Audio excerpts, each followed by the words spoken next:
Pán Pellegrini nevystupoval ako Pellegrini. Pán Pellegrini vystupoval ako hlava štátu Slovenskej republiky.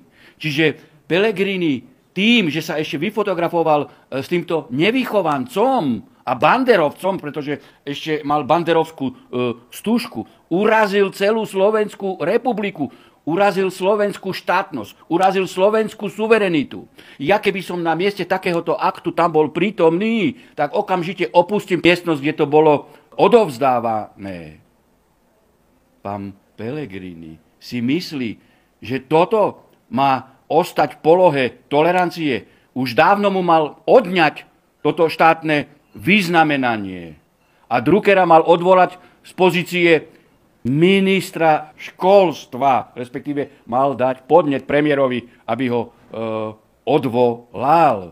Pretože tu zlyhali viacerí ľudia, aj tí, ktorí majú na starosti protokol. Ako mohli pustiť človeka s propagáciou banderizmu na udeľovanie najvyšších štátnych vyznamenaní.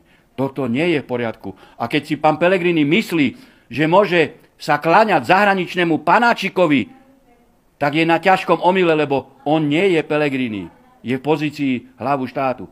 Pamätáte sa, keď mňa ešte dokonca aj na Alternatíve v Infovojne nahovárali, aby som po prvom kole odporúčil menšie zlo do prezidentského paláca.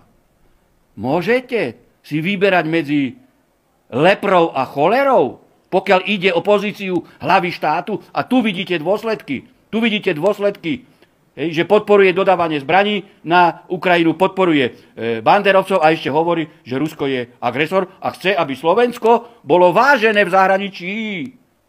No veď to nie je v poriadku.